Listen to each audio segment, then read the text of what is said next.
आज हम लोग समझते हैं कि कोरोना को लेकर जो अफवाह फैल रहा है इसका मेन सिद्धांत और मेन रीजन क्या है। आइए समझाते हैं बिल्कुल एक गांव और देहात की भाषा में। ठीक है, कोरोना का लगभग हुए 1 से 1.5 साल हो रहा है।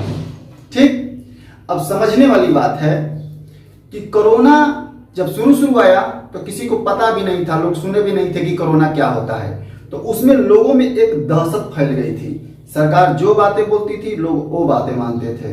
लोग थाली बजवाते थे, ताली बजवाते थे, कैंडल जलाते थे, घर में रहने को बोलते थे और हम लोग को करना पड़ता था। यहाँ तक कि इतना मार खाना पड़ता था, कोई काम से निकल गए, कोई बीमार हो गया तो बहुत ही ज्यादा मतलब कि एक तरह से कहिए कि शोषण हो रहा था। लेकिन अब एक चीज उभर कर सामने आ रहा है कि शादी ब्याह से जुड़े जो लोग निर्भर हैं, जिनकी रोजी रोटी चलती है लगन के टाइम में, जिनके कैटरिंग वाले हो गए, चाट टिक्की वाले हो गए, डेकोरेशन वाले हो गए, म्यूजिकल ग्रुप वाले हो गए, नृत्य कला वाले हो गए, इन लोग के ही समय में कोरोना एकदम चरम सीमा पे हो जाता है। पिछले साल क्या हुआ, होली बीता, मार्च में लॉकडाउन लगा दिया गया। पूरे कोरोना के चलते जितने भी शादी ब्याह था सब ठप हो गया। ठीक है, उसके बाद में धीरे धीरे कोरोना कम हुआ था। अब जैसे ही सरकार को पता चला, देखिए 22 मार्च को अभी एक न्यूज आ रहा है कि 21 अप्रैल से लॉकडाउन लगेगा। ध्यान से समझिएगा, 21 अप्रैल से लॉकडाउन लग रहा है। और कैलेंडर उठाकर आप लोग देखिए, जो ठाकुर प्रसाद का जो कैलेंडर पंचांग है जो बनारस से रिलीज होता है, उसमें 22 अप्रैल का फर्स्ट लगन है। यानी कि 22 अप्रैल को ही हमारे यूपी बिहार में लगन चालू है। तो 22 अप्रैल से लगन चालू है और 21 अप्रैल को ही ये लॉकडाउन लगने जा रहा है। और कब तक लगेगा, ये न्यूज आ रहा है कि 21 अप्रैल से 16 जून तक। यानी कि इसको अगर आप कैलकुलेशन करेंगे तो 2 महीना हो जाता है और 2 महीना में ही पूरा लगन समाप्त हो जाता है। तो 1 साल जिस आदमी ने जैसे तैसे बिताया लगन के आधार पे, जिनका घर परिवार चलता है, उनको ऐन मौके पे वही 2 महीना में कोरोना को दबा कर दिखा दिया। इसमें एक आरोग्य सेतु ऐप जो है ये अहम भूमिका निभा रहा है।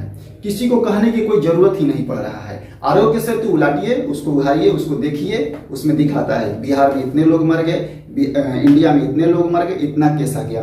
अब आपको समझाते हैं कि लगभग 1,60,70,000 के आसपास मरने का आंकड़ा 1.5 साल के अंदर कोरोना से दिखाया गया है।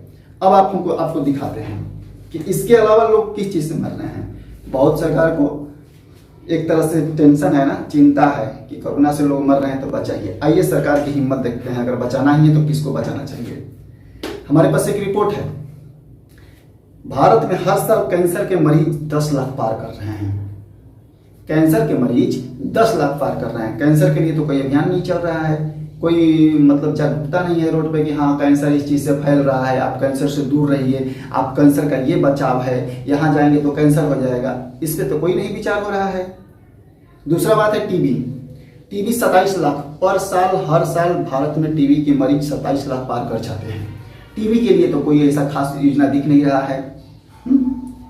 हाँ, कैंसर और टीबी का इलाज है, लोग जिसको होता है वो अस्पताल में जाते हैं, अपना इलाज करवाते हैं, लेकिन इन पे इस तरह का बहस नहीं छिड़ता है जिस तरह से कोरोना को लेकर छिड़ता है। देखिए ये आंकड़ा पार है, कोरोना से कई गुना तगड़ा आंकड़ा है, जबकि लोग इससे भी मर रहे हैं। बात तो मरने से ही हो रहा है ना, चाहे हम कोरोना से मरे, चाहे टीबी से मरे, चाहे कैंसर से मरे। एड्स के सक्रिय मरीज हिंदुस्तान में 21.40 लाख हैं। इसके बारे में तो उतनी जागरूकता नहीं है, लेकिन ऐसा नहीं है। सड़क दुर्घटना, हर साल इंडिया में सड़क दुर्घटना 4 से 5 लाख के करीब में आ रहा है। तो क्यों नहीं आप रोड पे जगह जगह ट्रैफिक सिग्नल अच्छा कर रहे हैं, वहाँ पे रोड का व्यवस्था कर रहे हैं और मतलब एक माइक लगाकर चलते चलिए कि रोड पे ऐसे चलिए वैसे चलिए। इसके बारे में तो कुछ हो नहीं रहा है। बाढ़, हर साल बाढ़ में 2 करोड़ लोग हमारे हिंदुस्तान में हर साल बाढ़ से प्रभावित हो जाते हैं। उनके लिए तो आप डैम नहीं बनवा रहे हैं, उनके लिए पहले व्यवस्था तो नहीं कर रहे हैं कि हाँ बाढ़ आने वाला है और आप लोग इतना इतना राशन लीजिए, आप लोग के लिए यहाँ कैंप लगाए हैं, चलिए बाढ़ आ जाएगा। उसके बारे में तो आप विचार नहीं कर रहे हैं। कोरोना आने वाला है तो बस लॉकडाउन हमको लगाना है। हाँ, तो भारत के लिए तो कुछ कर नहीं रहे हैं, जबकि 2 करोड़ लोग हर साल प्रभावित होते हैं। ध्यान दीजिएगा, अभी 2 करोड़ मतलब कोरोना के मरीज भी नहीं मिले होंगे।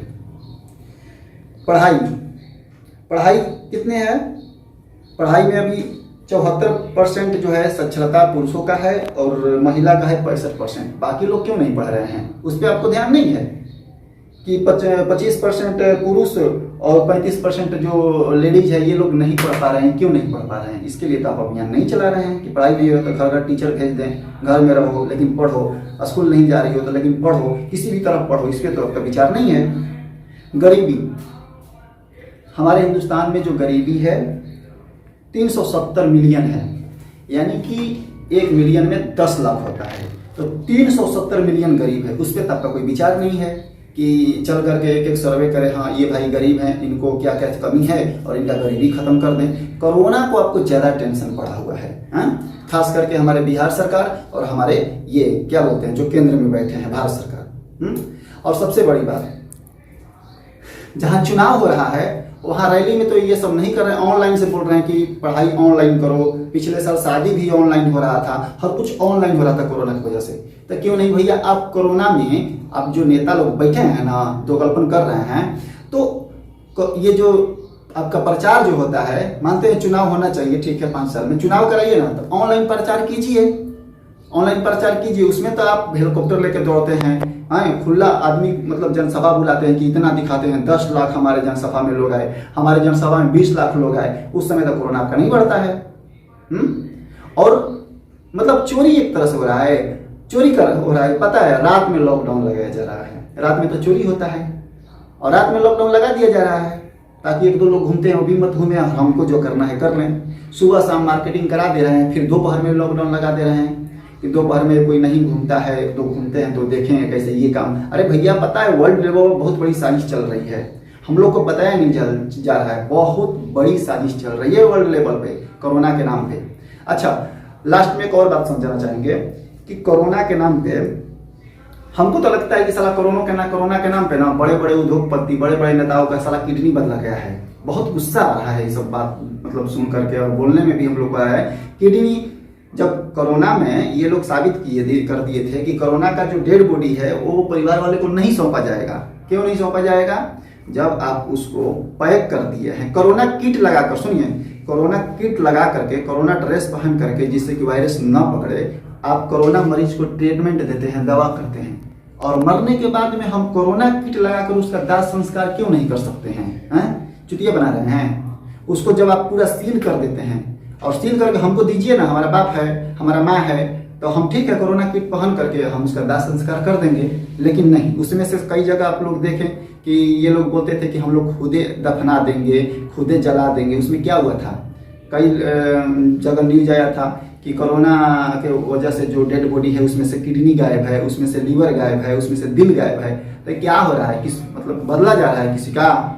ये वर्ल्ड लेवल की एक बहुत बड़ी साजिश है, हम लोग को यही लग रहा है। और सबसे बड़ी बात कि हम लोग जो हैं ये मतलब कि शादी ब्याह का समय आया है, इसमें तो बहुत लोग मतलब कि निचले स्तर पे गिर जाएंगे। तो ये मतलब बहुत बड़ी समस्या है और हम नहीं मानते हैं कि इसमें मतलब कि पूरी तरह से सच्चाई है। ये बिल्कुल मतलब कि अफवाह की ओर एक इशारा करता है। जय हिंद। अभी आप लोग बने रहिएगा, अगले वीडियो में कोरोना से जुड़ा हुआ चीज ऐसे ही हम लोग एक नई शुरुआत से एक नई चीज लेकर आएंगे। जय हिंद।